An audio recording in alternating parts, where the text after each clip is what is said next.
Thank you for joining us this morning, and thank you for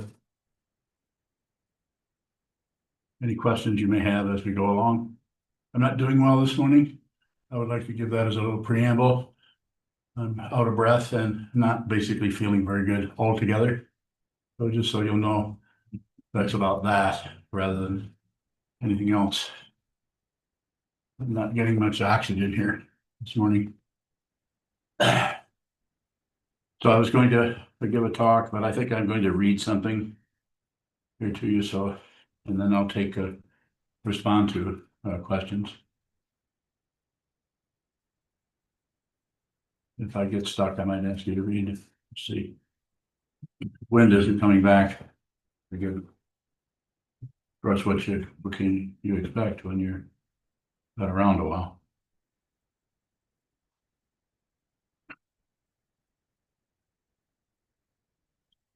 So I'm going to read a little bit. Usually I just kind of hold forth and wing it, but in this case, read something and this is something I wrote. So, but based on other writings and just basically thinking about how difficult this path can be. And so this is called a crisis in consciousness. If you practice a lot, if you continue to watch, train your mind to see what is arising without grasping, see what is arising without rejecting, or see what is arising without shutting down. This is extremely hard to do. The tendency, as soon as anything comes that we like, we grasp at it. Something we don't like, we shove it away or push at it or distract ourselves from it. Anything to keep from what? First Noble Truth, suffering. We don't want to suffer. And some of us, billions of us, are willing to blame others, up to and including torture others, murder others, in order to keep from feeling the karma that needs to arise in your mind stream that has been around here for millennia. But what arises in the mind stream didn't happen last week, though it may look like that. It is without source, without beginning, without end. Without a spiritual path, you may be able to hide out for lifetimes. But eventually, if I may say it this way, in the illusion of time, what is the truth will eventually show up. Hopefully you can receive that. Insofar as I hope for anything. I'm here to help you.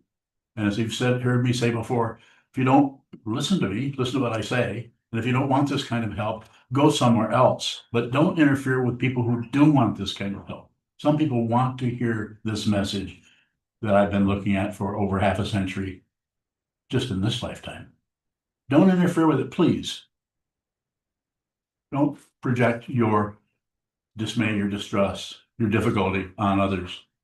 If you can help it, be respectful to other people, even if what you perceive in them is confusion. Trust people to do what they need to do in their life. I'm doing that by saying, listen to me. You don't believe it? I'm not asking you to believe it. You're saying, consider, look at it. Use your own intelligence to see it. A calamity, a crisis in consciousness. If you continue to train your mind to see clearly by looking at the debris that arises moment by moment, called thoughts, emotions, opinions, descriptions, stories, judgments, and ideas, without adding anything, then eventually, without adding anything, without accepting it, rejecting it, reinterpreting it, translating it from one lingo into another, then eventually, with the help of the three jewels, the Buddha, the Dharma, the Sangha, or with the help of any community or any group or your family, with the help of anything that's around you, the trees in your backyard, with the help of the teacher, you may reach a calamity, a crisis in consciousness. The path leading to that crisis can be fraught with fear, mistrust, and even paranoia. Thinking that you've possibly been mistreated by the teacher or the Sangha, we begin to doubt. If you believe the fear, mistrust, paranoia, and think it's true, and you fight or run the other way, then that's just what occurred. No one's to blame for anything. Don't go into cause and effect. Relative truth works fine in this area. The whole world is built on relative truth. We have machinery, we have what they call artificial intelligence. It's not actually artificial. If you believe the fear, mistrust, and paranoia and think it's true and you fight or run the other way, there's nothing to correct. It's not to fix that. We're not about right and wrong. If you're doing that, it might be workable. It's a mundane path. It's about correct and incorrect, ethical, unethical. People that are fully ordained, supposedly knowledgeable Buddhist monks were operating out of right and wrong, even though the Buddha has said, this is a misunderstanding, correct and incorrect, up and down, back and forth. The big one is life and death. There's not life and death. They're not two different things. They're two aspects of the same thing happening in or with or as consciousness. If you realize this, well, I won't say anymore. Maybe you'll feel worse. On the other hand, and even on the same hand, if you're able to go right into the fear completely, right out of your awareness practice, go right into the paranoia, the unknown, with the encouragement of the teacher or the teaching or the Sangha, then there's a possibility that a radical awakening will erupt or seep into your consciousness and you will see your true nature, which is, of course, consciousness only. Getting some oxygen from somewhere. Thank you. Whoever you are, whatever this is. There are no separate beings or people or even events or situations. Those are an illusion. It's very convincing, isn't it? It's very convincing. And the emotions triggered by that or this come showing up. Very, very powerful. Can't get rid of it. You don't need to get rid of it. Feel it. If you are feeling anything, that has its own passport, has its own ticket to ride. It should be there. It needs to be there. It's dependent on your reason. However, you don't need to do anything about it. If you do something about it, you're adding to the circularity. You're going to be right back 32 lifetimes from now, living in probably another planet. This is the only ball of dirt in the middle of nowhere. Don't do this. Follow this path unless you have to. But if you do this practice, if you start this, officially, unofficially, and if you start it, don't quit. Finish it. In this lifetime, use the karma arising this lifetime that even got you to the free and well-favored situation of seeing that this might be the truth. What she said, he said, they said, might be able to help me in some fundamental way. Fundamental, capital F there.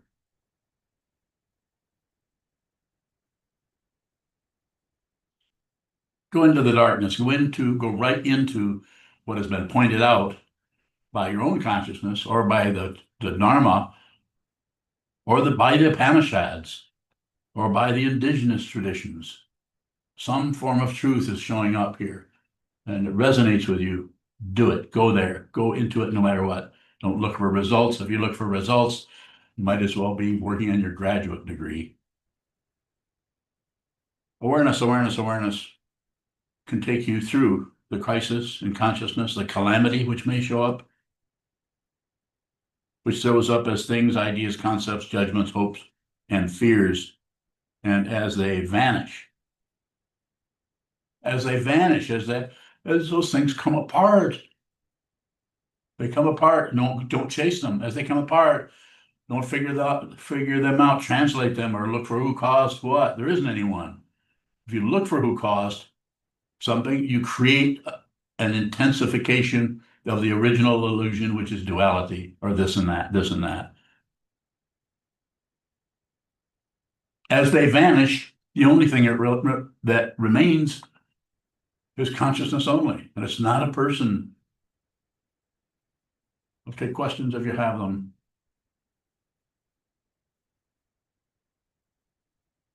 Go ahead. Michelle Bowing, does the grasping for something that appears to be going away create more karma? Yes.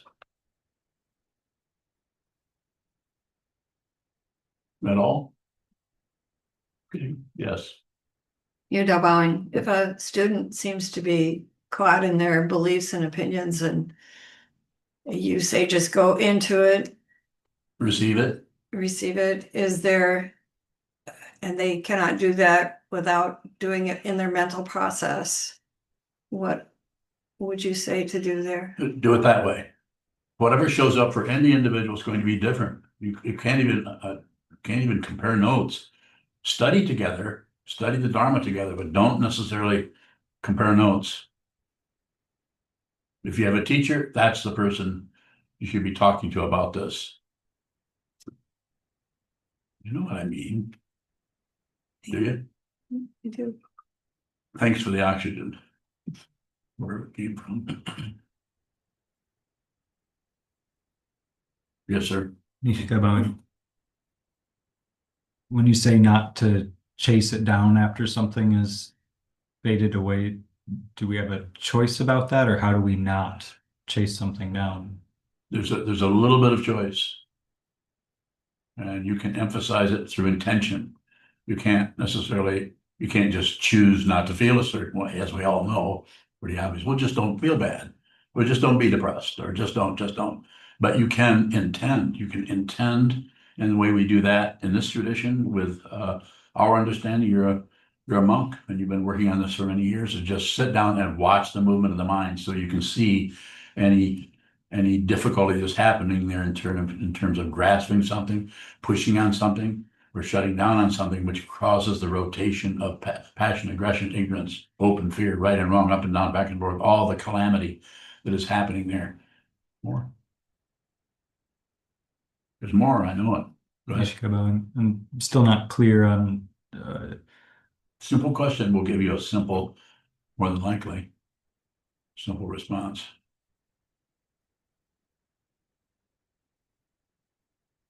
how does intention help us not chase things?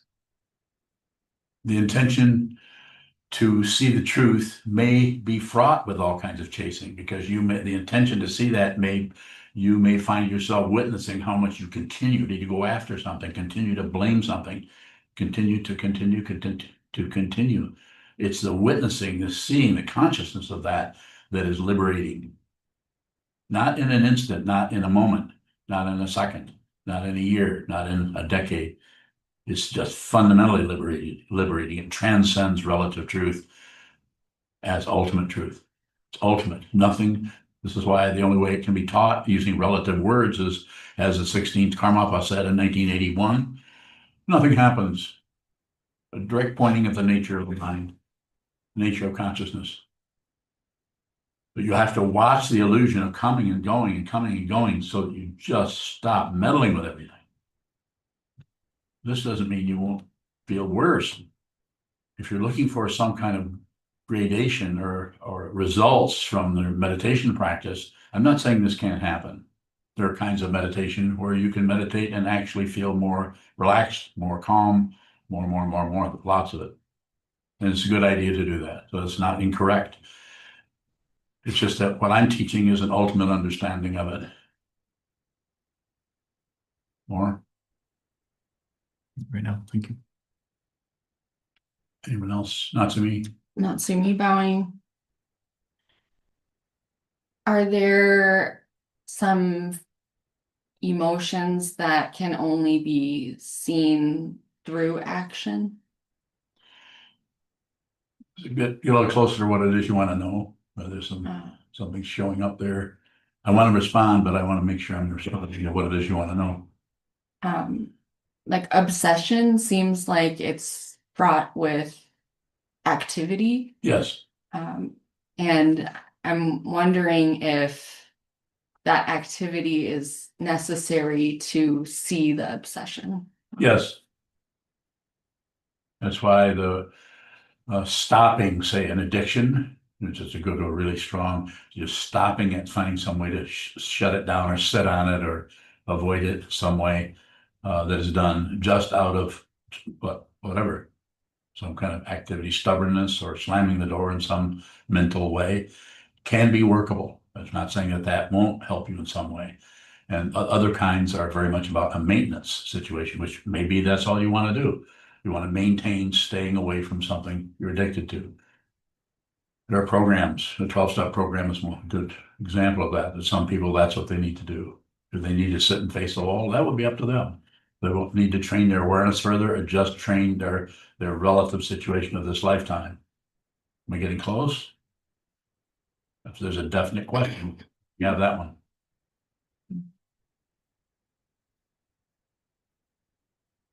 I think I need more time. Thank you. Well, I can give you a little bit more because where I think you were headed for is tied up in what I'm about to say.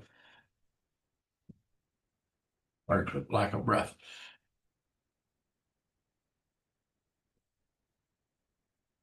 Without mind training, without holding still and watching the nature of of what happens in consciousness, rather than going in and figuring, calculating, examining, using logic, using reason, using all of the things that Plato would agree with, but Socrates would not. You familiar with those gentlemen? Then you know what I'm saying. So it has to be done with consciousness in your life. And so one of the ways you can do that, you have a body, you're here, you breathe, you eat, you move around, you feel good, you don't feel so good. Hold still. One thing you can do, you can hold still, sit symmetrical, another kind of a controlling thing, sit symmetrical and watch the confusion come and go without accepting it, rejecting it, judging it, doing anything with it. And in this way, when the difficulty that you seem to be asking about arises, it is not arising all by itself. It's arising with all the sense of taste, touch, thinking, hearing, seeing, smelling, remembering, consciousness. Consciousness is rising with everything in consciousness. When we say consciousness only, we're not saying everything else goes away and there's just this little ideal thing called consciousness. No, consciousness is everything, and you are this. And I can sit here and hammer away at that all day. You are what you're looking at. Subject object is an illusion. There is no subject, there is no object. There's just consciousness only. Don't believe any of this. Don't believe what I'm saying. Do it yourself. Stop trying to fix yourself.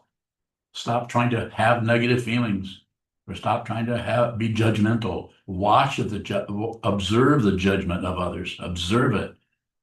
Be responsible. Have a little bit of what's the conventional word? Humility. Give yourself some time to be genuine. That may not look so good initially, because as long as there's a being there, it's going to be judged. Eventually you will see that you are not a being. You're not a human being. You're not a polar bear. You're not a pile of grass in the backyard.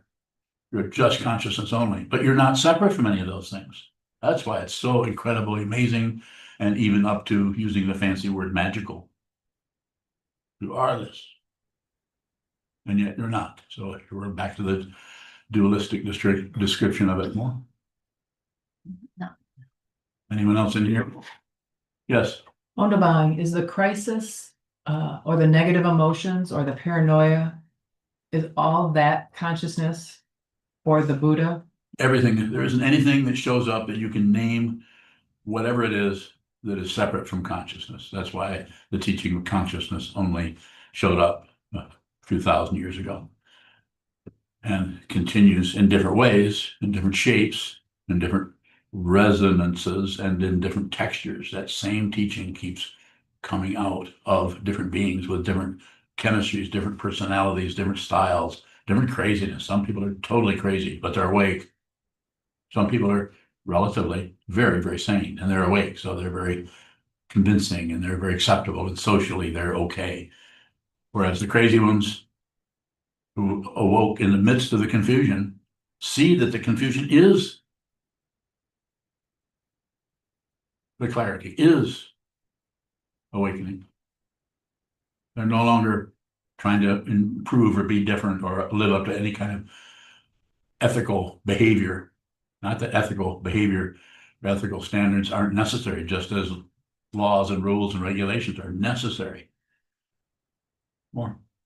Wunderbar, how can confusion and paranoia be awakening? Because consciousness is not an object, it has no status as a thing. So when those are seen in consciousness, and when the identity is not stuck to, glued to, velcroed to the paranoia, what's going to happen next? Or velcroed or glued to or stuck to or pulling against or complimenting on, what was the other word for the paranoia? Confusion? Confusion. Not doing anything with it, then what is it? It's just awareness of it. And when it's awareness of it, the awareness is no longer fighting with anything. It's just another aspect of another phenomenal occurrence in consciousness of things going. It's just sunshine, blue skies, rain clouds, lightning, thunder, tornadoes, no differentiation, no desire. When I say no desire, it's more like saying there's no one who desires. The desire still may arise because it's just an aspect of consciousness, just something coming into consciousness more. Not separate. Pardon me for interrupting after I ask you a question, but it's not separate from it. So if it's seen, then you see that whatever arises is consciousness. If it's really true, there's not two things anywhere, not two. A traditional teaching way before any of us were even born. Out of the wisdom traditions, there aren't two things anywhere. Neti, neti, neti, not this, not this, not this, not this, not this, not anything. If you realize it,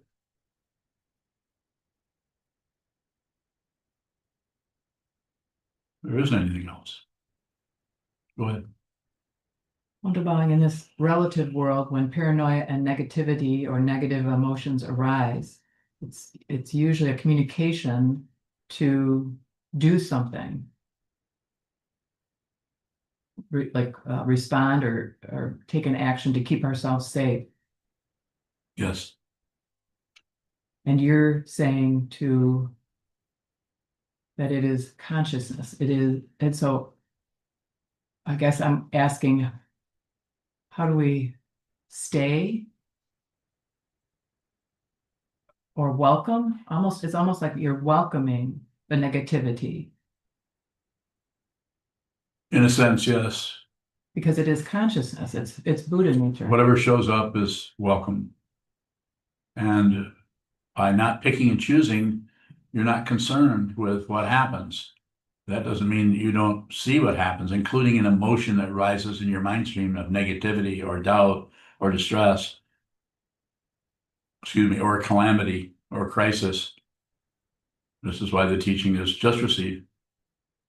Just intend to see. If it shows up on your plate, eat it, receive it. More? Yes. Yudabang, is a crisis in consciousness necessary on the path? I don't know. It could be rather than some kind of a great crisis, it could be a seepage. Could be, there's such a thing especially in the Chinese, Japanese tradition of, and other traditions also of a gradual and instantaneous. Again, not two. Gradual and instantaneous are not two different things. They just look like it in our conceptual mind. This is happening gradually. If you see what this is, there is no next. There is no tomorrow. There wasn't any yesterday. It's just this. And if it's consciousness, then you're just here, and everything is welcome. Every being you see is like a thought arising in your mind, as I'm sure you've noticed. What did you ask me? Yudabang, I asked you if the crisis in consciousness is necessary. I don't know. I have a. What did I say before? I don't know. I don't know if it's necessary, but necessary is like, is that required? In order to awaken, is it necessary to have a crisis? No. Oops. Yudabang, That's that. if does the ego then just kind of go Thank you. quietly into, thank you. Does the ego just kind of Just, go quietly? so if you don't have a crisis in Think of that. consciousness, See what I mean? There isn't any past or future. It just happens in consciousness. Everything happens in consciousness. Everything happens in consciousness. And what happens? Nothing happens. It is not separate from anything else. It has to be seen right out of your heart. That's how it's done. But you have to look there. You have to go within to see that. You can't see that by seeing that. That is an illusion. And it is very convincing. it'll get you right by the nose and drag you this way and that way, into right and wrong, and feeling sorry for this person and agreeing with this person, and on and on and on. It's just a constant turmoil of soap operas everywhere. Believable, pretty believable. So what were you asking me?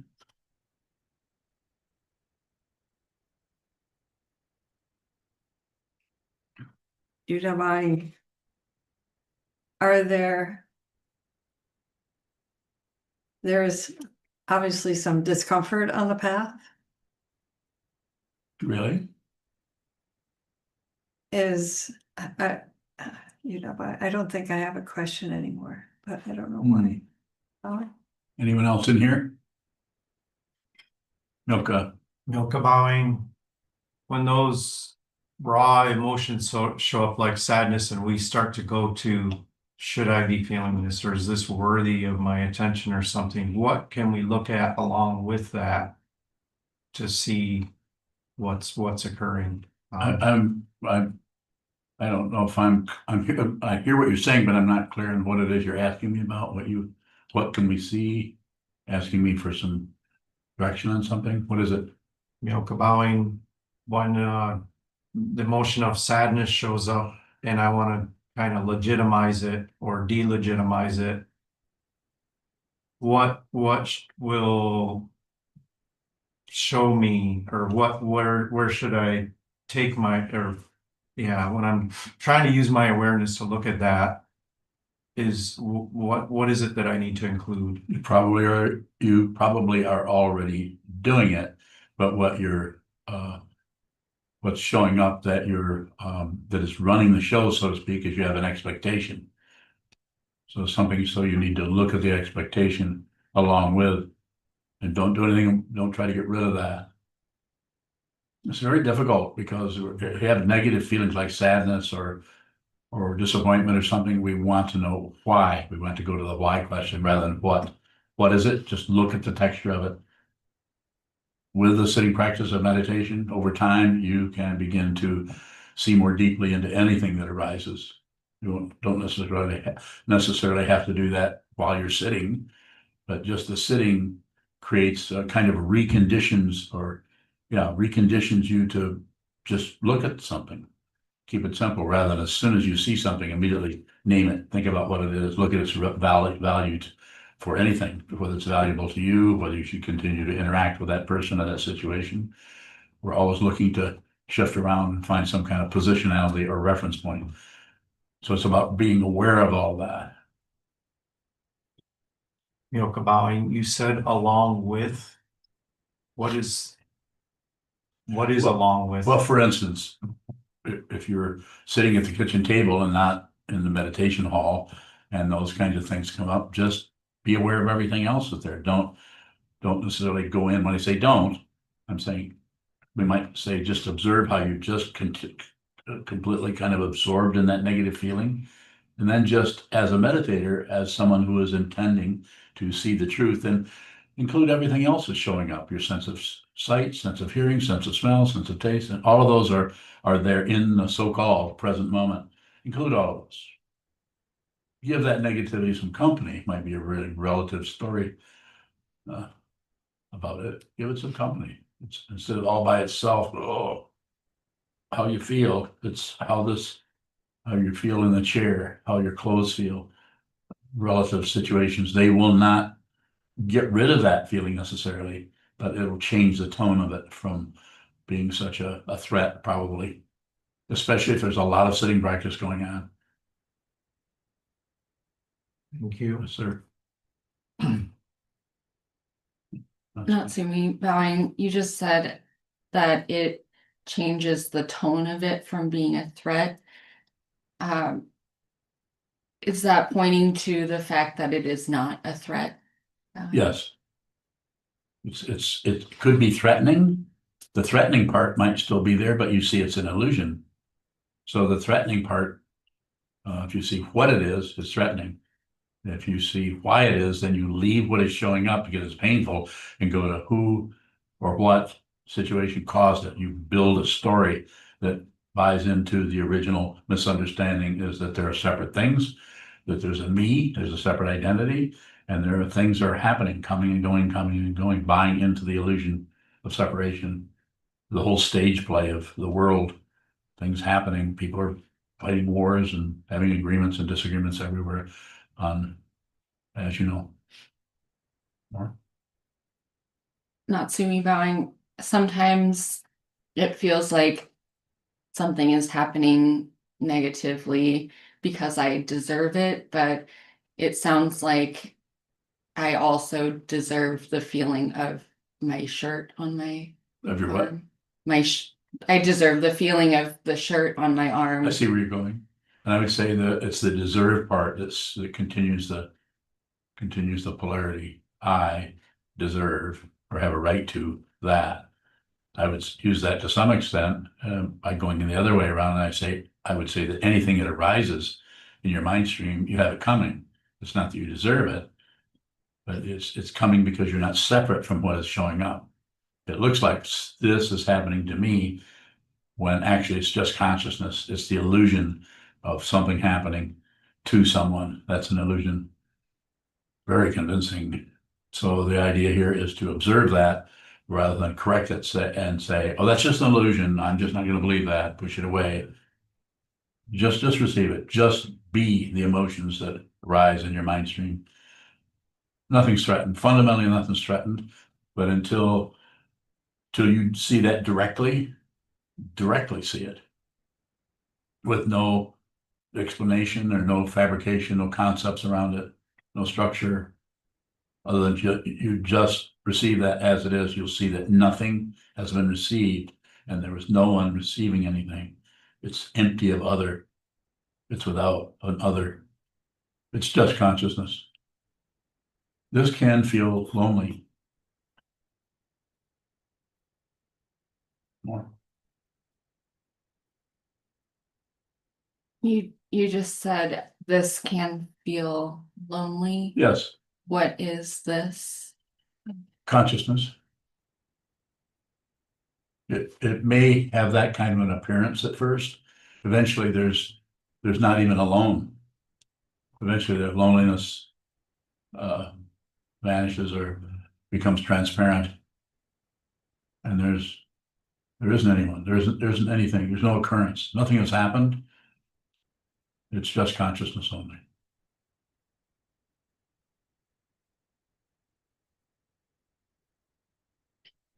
Natsumi bowing. The way that we show up as individual people, are Yes. those just perspectives in consciousness? Be a way of saying it. Yes.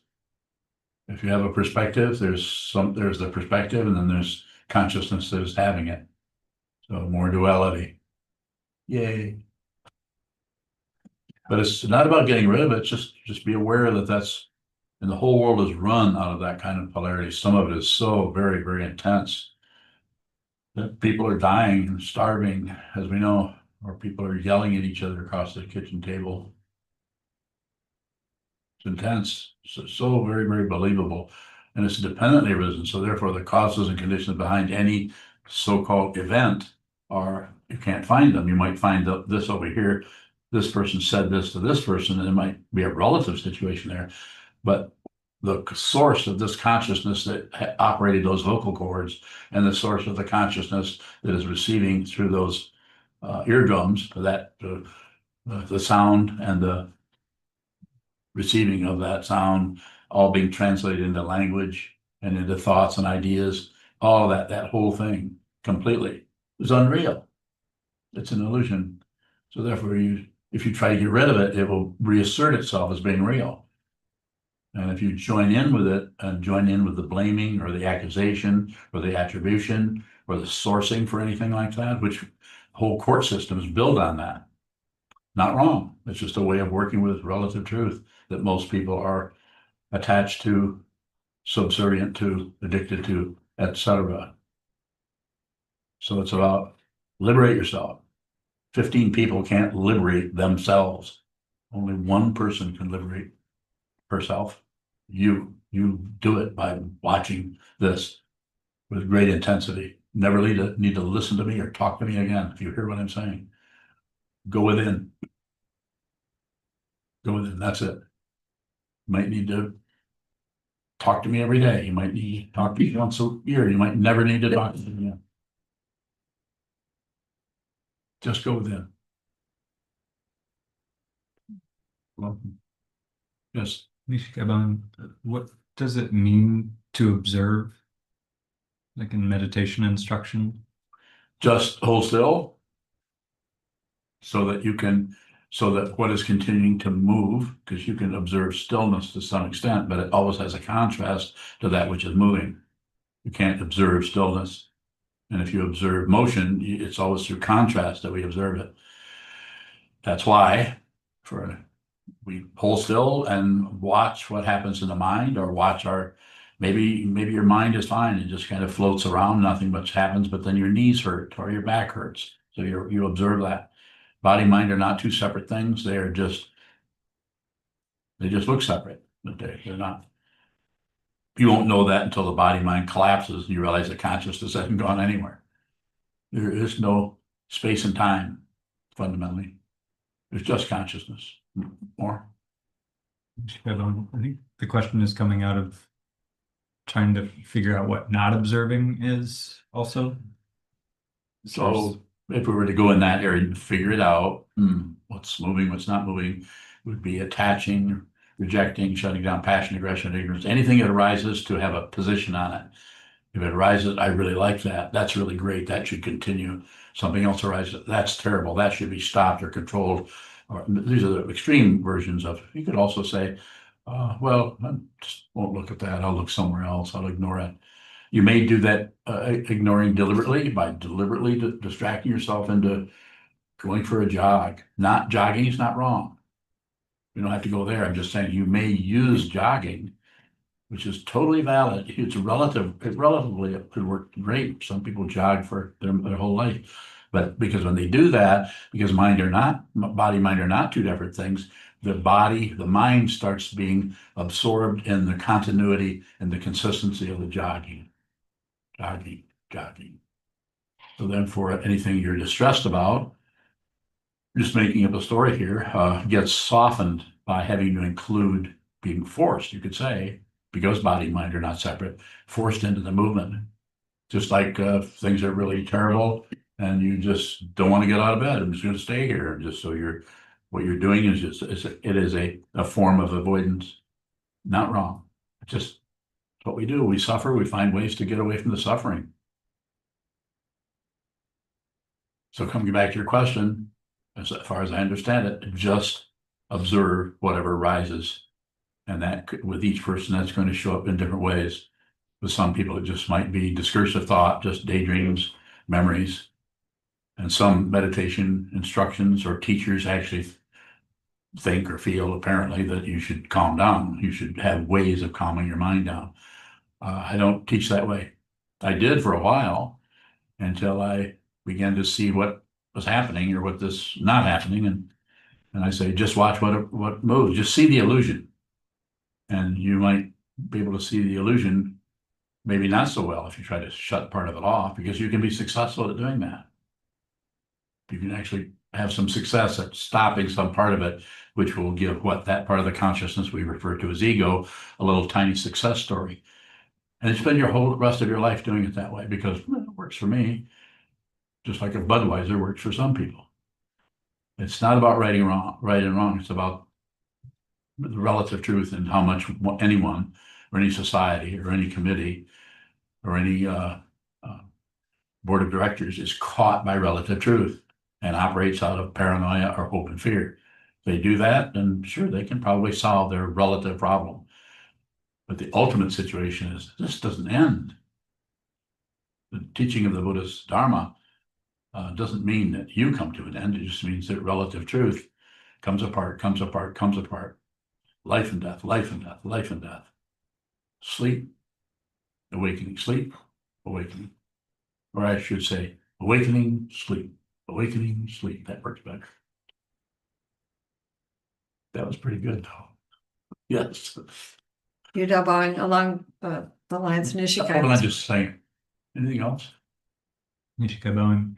It's still a little bit or Go ahead. feels like a very conceptual question. I like those. I'm still trying to figure out what not observing is, because it seems like with the definition of if we're using the three poisons, like we're Yes. shutting down in some way. We can observe that, or I feel that we can observe that. So I'm maybe follow caught in you. that area. I follow you. Probably doesn't look like it.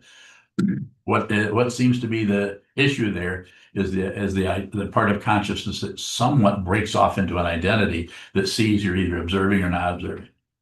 That's the evaluator functioning, and that's it's very respectful.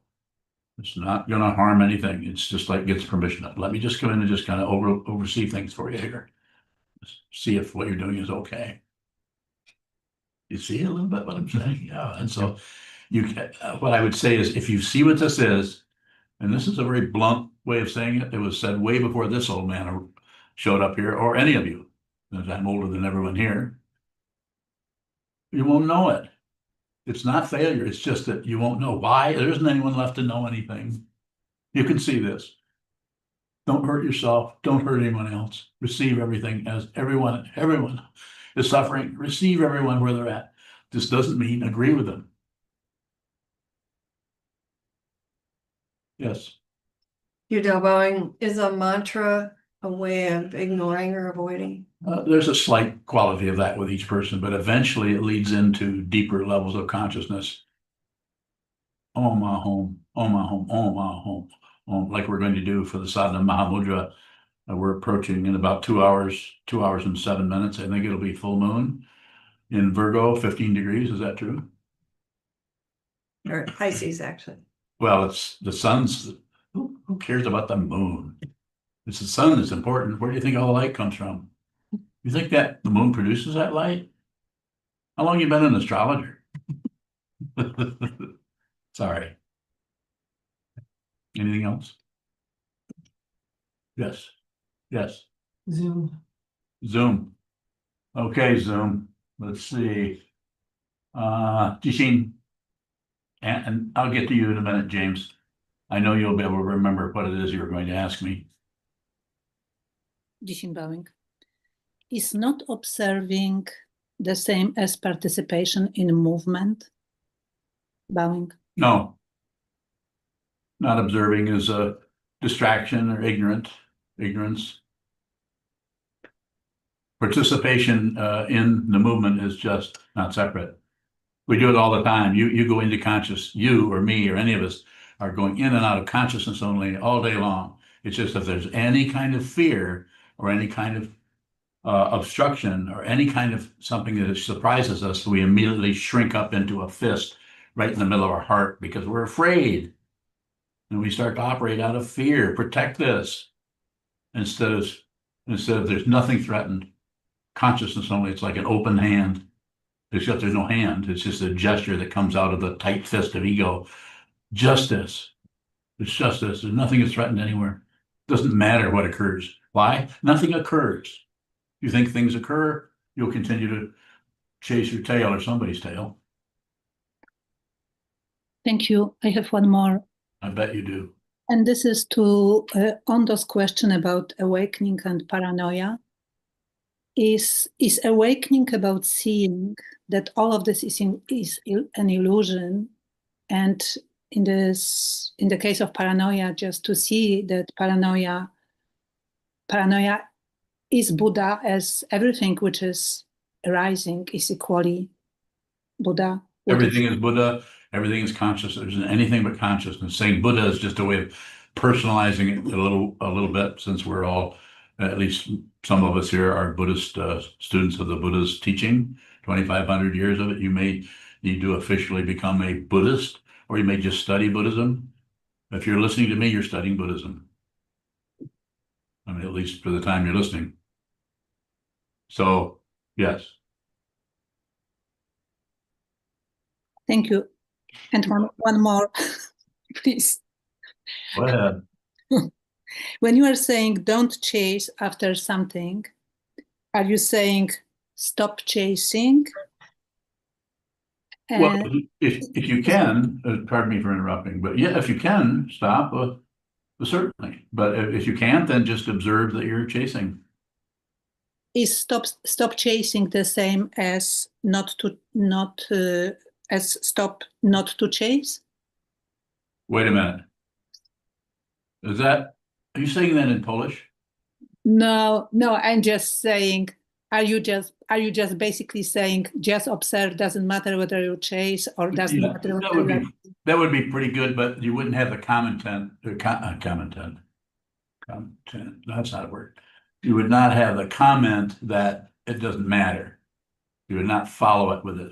Anytime you say it doesn't matter, this is actually a position that you're taking that is very similar to ignorance, if not the same. So just watch what moves. You may find that the movement is your reaction to it, movement.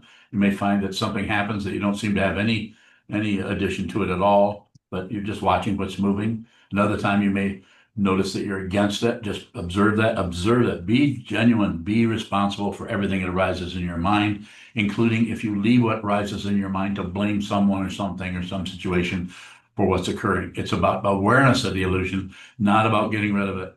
You can do this. It's unlikely you'll do it without a lot of awareness practice or meditation practice. I don't think you can do this with the intellect, but maybe you have a really powerful intellect and you can somehow figure things out. I don't know, did Socrates meditate? Nobody's going to tell me, I guess. Thank you. So go ahead. Thank you. So go ahead, James. Let's hear it. James Bowen. So, what does it mean when somebody takes the attitude of saying, don't know mind that to the origin of things? It takes it You know, to like what? Sorry, the you. attitude of don't know mind to the origin of dharmas or things. What are you asking? You know, you think about. I'm following you a little bit, but what was your question? I don't have conversations, at least very Oh, little. Unless it's I'm trying to ask. Jishin, I have conversations with Jishin. Okay, I'm trying to ask about when you look back at dharmas and you can't tell where things come from. Yes, you can. You can tell where they come from. It's just unreal. It's not true. Yeah. No, I mean, like, imagine you sneeze and it causes a landslide a year later, that type of thing. Okay, That's kind of what I'm following you. What's your question?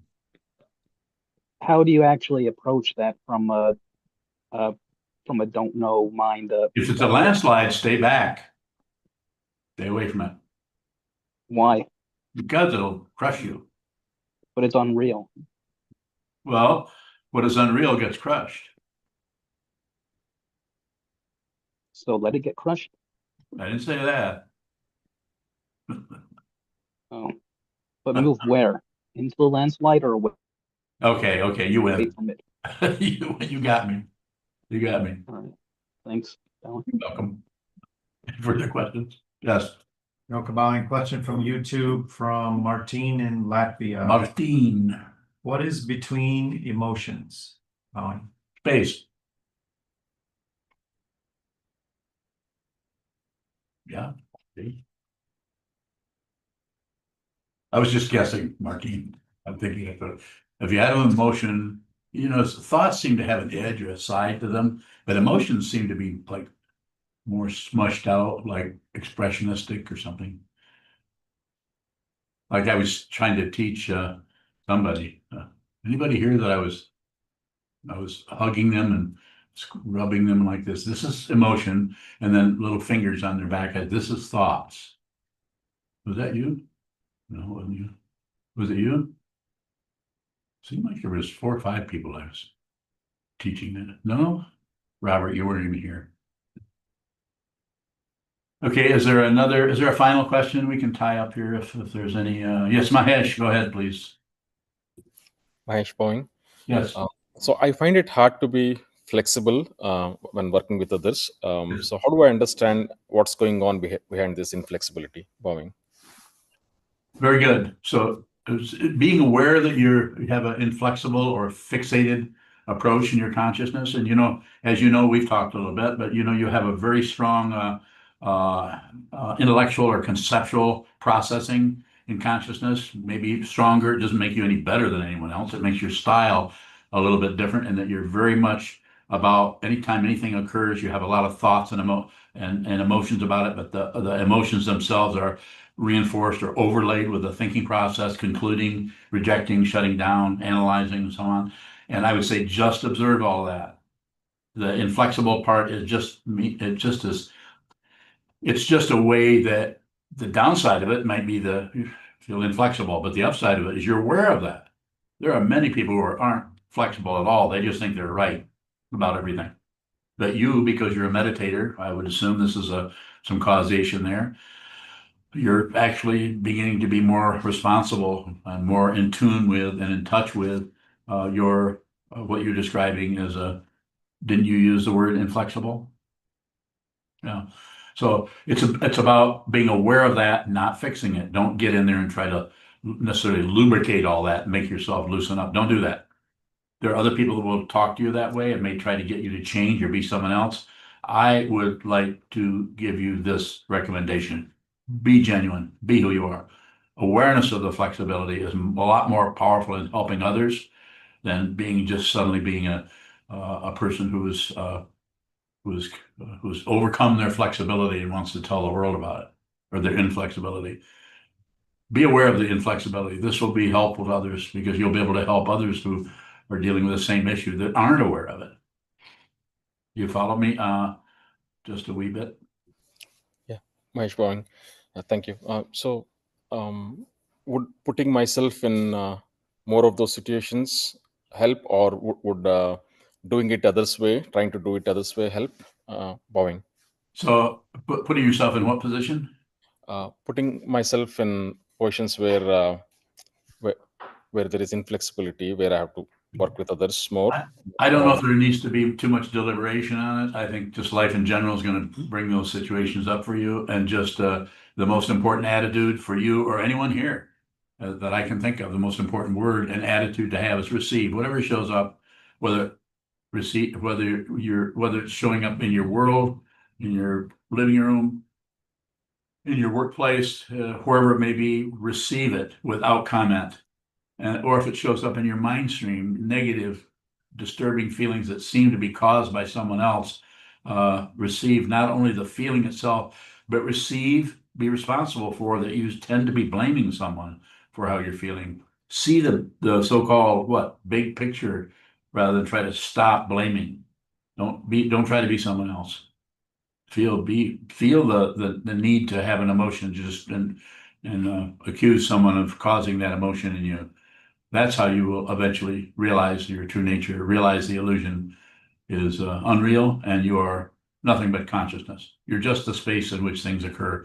If you have any identity at all, you're just consciousness only. Some people, depends on if your mind tends to go in a theistic orientation, then call yourself God. I'm not saying you're God, but I'm saying you may have to have that kind of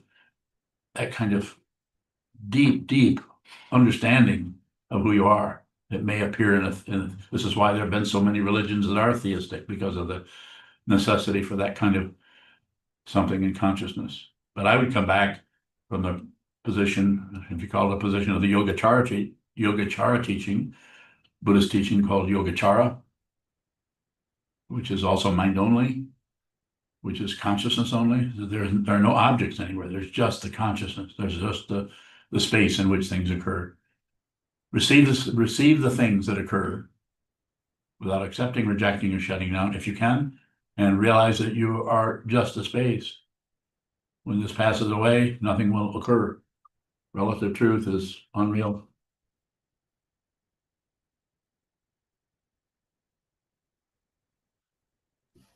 Mahesh Bhavin. Go ahead, So would I, when I disagree with others, would trying to do it their way, is it a good practice, Bhavin?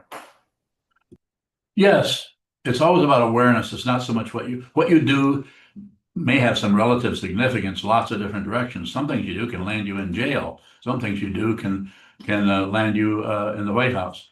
Some things you do can put you in a boat in the Caribbean. Not so good.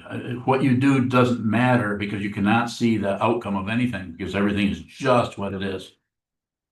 So do it with consciousness. Be genuine. You know, spend some time sitting down, facing your closet door, your altar, a wall, something, a trunk of a tree, anything. Hold still and watch. Be responsible. Receive whatever shows up in the mind. You don't have to be a Buddhist, though it may help to have that understanding of your practice, but just receive, just be aware, be aware of what happens. Look out here and go within. That's how it's done.